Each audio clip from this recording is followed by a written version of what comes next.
আজ ২৯শে মার্চ ২০২৬-এর সর্বশেষ আপডেট অনুযায়ী দুবাই বিমানবন্দর, ডিএক্সবি এবং ভিসার গুরুত্বপূর্ণ তথ্যগুলো নিচে দেওয়া হলো। ফ্লাইট আপডেট ২৯শে মার্চ ২০২৬।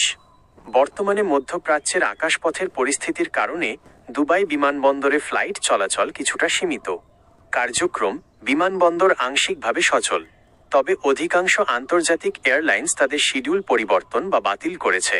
এয়ার ইন্ডিয়া ও ইন্ডিগো আজ ২৯শে মার্চ ভারত ও দুবাইয়ের মধ্যে বেশ কিছু বিশেষ অ্যাড-হক ফ্লাইট পরিচালনা করছে, তবে নিয়মিত শিডিউল করা অনেক ফ্লাইট স্থগিত রয়েছে। নেপাল এয়ারলাইন্স ২৯শে মার্চ থেকে ২ এপ্রিল পর্যন্ত তাদের দুবাই ও দোহা রুটের ফ্লাইটগুলো বাতিল ঘোষণা করেছে। এমিরেটস সীমিত পরিসরে ঢাকা ও অন্যান্য গন্তব্যে ফ্লাইট পরিচালনা করছে। আজকের জন্য নির্ধারিত ইকে ৫৮৭ ঢাকা দুবাই ফ্লাইটটি রাত সকাল 10:30 পৌঁছানোর কথা রয়েছে। পরামর্শ, আপনার যদি কনফার্ম টিকিট থাকে তবেই বিমানবন্দরে যান। যাওয়ার আগে অবশ্যই সংশ্লিষ্ট এয়ারলাইন্সের অ্যাপ বা ওয়েবসাইট থেকে লাইভ ফ্লাইট স্ট্যাটাস চেক করে নিন। Visa update March ২০২৬। ইউএই সরকার সম্প্রতি ভিসার নিয়মে কিছু গুরুত্বপূর্ণ পরিবর্তন ও সময়সীমা ঘোষণা করেছে। ওভারস্টে ফাইন ওয়েভার যারা আকাশপথ বন্ধ থাকার কারণে দুবাইয়ে আটকা পড়েছেন, তাদের জন্য দেওয়া জরিমানার ছাড়ের মেয়াদ ৩১শে মার্চ ২০২৬ তারিখ রাত সকাল 11:59 শেষ হচ্ছে।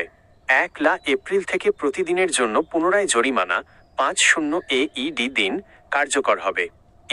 A visa change airport two airport ১১ March থেকে দুবাই মাস্কাট দুবাই রুটে ফ্লাই দুবাইয়ের মাধ্যমে এয়ারপোর্ট টু এয়ারপোর্ট ভিসা পরিবর্তনের সুবিধা পুনরায় চালু হয়েছে।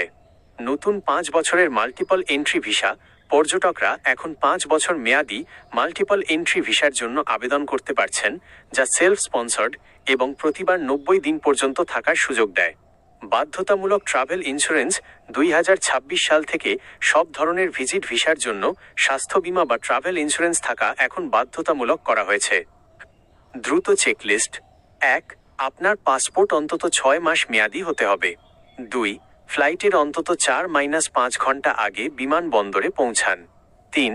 আপনার ভিসা ওভারস্টে হয়ে থাকলে ৩১শে মার্চের মধ্যে স্ট্যাটাস পরিবর্তন বা দেশ ত্যাগের ব্যবস্থা করুন।